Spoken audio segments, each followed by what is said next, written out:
Hello, everyone. Welcome back to another episode of Everyday Work Talk. I am Sarah. And I'm Ryan. We are happy you are here. This podcast is for people who want to improve their English for work or business and feel more confident in everyday conversations. Yes, here we practice real English for real work situations. And we keep the language clear and easy to understand. No long grammar lessons. Just natural conversations you can use in any job. Today, we are talking about a situation that can be very stressful for almost anyone in any industry. Our topic is what to say to a difficult customer. Oh boy. This is something I have to deal with more often than I would like to admit. In fact, I think I started my morning with a very difficult situation of my own at the grocery store. Did you lose your patience with the fruit section again, Ryan? You usually stay so calm, even when things go completely wrong. I stayed calm, but I did have to wait for 15 minutes just for a piece of toast, because the cashier was having a very hard time with the computer system. The person behind me in the line was not happy at all. He started complaining very loudly about the bad service and the slow staff. I felt so bad for the poor clerk. That is exactly the kind of thing we are going to explore today. It is so difficult to stay professional when someone is standing right in front of you and expressing their anger so loudly. It makes your heart race and your face turn red. It really does. Whether you work in a small store, a busy restaurant, or a big office, you will eventually meet a customer who is having a bad day and wants to take all that anger out on you. We want to give you the tools and the right words to handle those moments. You cannot always control the customer, but you can always control your own reaction. Listen carefully to the dialogue. We put 4 advanced phrases in the conversation. These are B2 level phrases. They will help you sound more fluent and more natural. After the role play, we will come back and explain everything clearly. Let's start the scene. Hi, Sarah. Do you have a moment to talk about the Henderson account?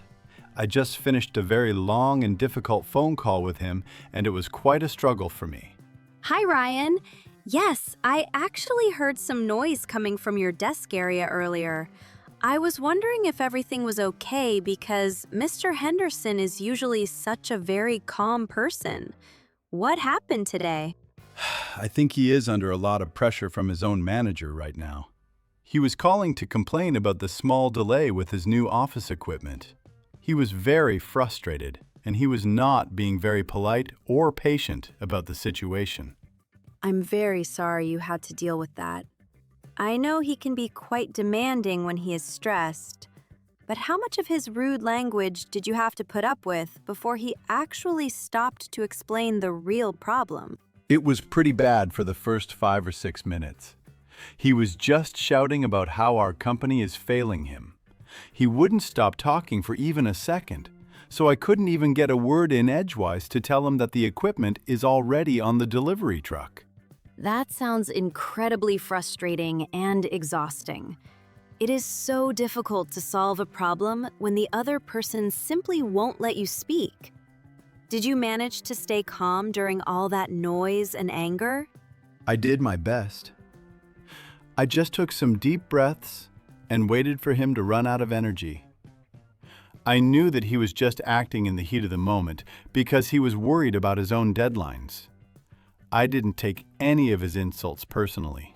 That is a very mature and professional way to handle a conflict. Once he finally stopped shouting and realized you were listening, did he listen to your explanation about the delivery truck? Yes, he finally slowed down after a few minutes. When I told him the truck would arrive at his office in 2 hours, he actually apologized for being so aggressive. He sounded a bit embarrassed about his behavior at the end of the call. I'm glad he realized his mistake. It is important for us to remember that most customers are just stressed people, not bad people. But I know it still feels terrible to be yelled at by anyone. It definitely ruined my mood for a little while this morning. I felt like I was doing a bad job, even though the delay was not my fault at all. You are doing a fantastic job, Ryan. Don't let one angry phone call change your opinion of yourself or your skills. Just keep your chin up and stay focused on the positive feedback we got from our other big clients this morning. Thanks, Sarah. I really needed to hear those kind words. I think I'll go grab a glass of water and then follow up with the delivery driver to make sure everything goes smoothly for Mr. Henderson this afternoon. That's the spirit. Take a short 5-minute break first. You truly deserve it after surviving that conversation.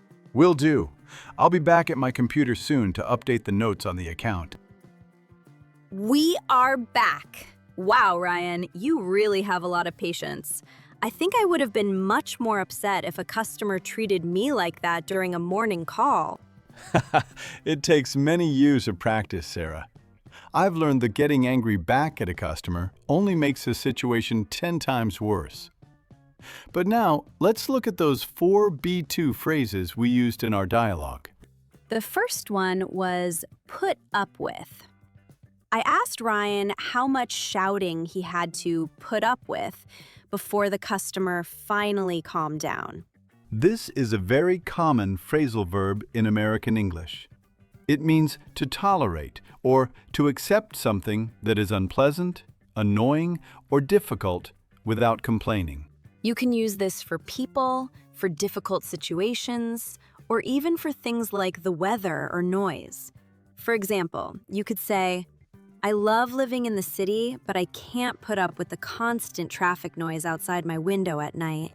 In a work context, it's often used when we talk about difficult coworkers or a tough office environment. Our second phrase was, get a word in edgewise. This is a great idiom for when someone else is dominating a conversation. It means to find a chance to say something when another person is talking constantly and does not stop for even a small break. For example, at the party, everyone was talking about the new movie so loudly that I couldn't get a word in edgewise to say I hadn't seen it yet. It really shows that the other person is not listening at all. The third phrase was, in the heat of the moment. We used this to explain why the customer was being so rude. This phrase refers to a time when someone is very emotional, angry, or excited, and they act or speak very quickly without thinking about the results. You might say, I'm sorry I was mean to you yesterday. I just said it in the heat of the moment because I was under a lot of stress from the project. It helps other people understand that your behavior was caused by a temporary emotion. And our final phrase for today was, keep your chin up. Sarah used this to encourage me. It is a very common way to tell someone to stay positive and brave, even though they are in a difficult situation. For example, I know the project was delayed again, but keep your chin up. We will find a solution that works eventually. It literally means to keep your head high. Telling them to keep their chin up is like telling them to look forward and be strong. Let's do a final quick review for everyone. Ryan, what are the first two? To put up with is to tolerate something unpleasant. To get a word in edgewise is to find a small opening to speak in a fast conversation. And the last two? In the heat of the moment means acting impulsively because of strong emotions. And to keep your chin up means to stay positive during a very tough time. Those are all excellent phrases to use in a professional American office environment. We really hope you don't have to use these phrases because of an angry customer today. But now you are ready if it ever happens to you. Definitely. Customer service is a very difficult skill, and your language is the most important part of that skill. Staying calm and professional is always the best way to win. Before we go, we want to ask our listeners a couple of discussion questions. We really want to see your answers in the comments section on YouTube. Question number 1. Have you ever had to deal with a very difficult customer at your job? What did they say to you, and how did you react to them? And question number 2. When you are having a really bad day at the office, what is the best way for a coworker or a friend to help you keep your chin up? We love reading your comments and your personal stories. Also, please remember to like this video and hit the subscribe button so you never miss an episode. Your likes and your subscriptions are what allow us to keep making these podcasts every single day. It truly means the world to our team. And join us again tomorrow. We are continuing our special work motivation series with another great topic. That's right. Tomorrow's topic is going to be how to make goals that work. We will talk about how to set targets that actually make you feel successful. It is going to be a very practical episode with some great new vocabulary and more real-life examples for you to enjoy and practice. Thank you for spending part of your busy day with us. We believe in your English journey, and we are here to support you every step of the way. Keep practicing, keep speaking, and remember to stay positive. Have a wonderful and very peaceful day at work. See you tomorrow, everyone. Goodbye! Bye.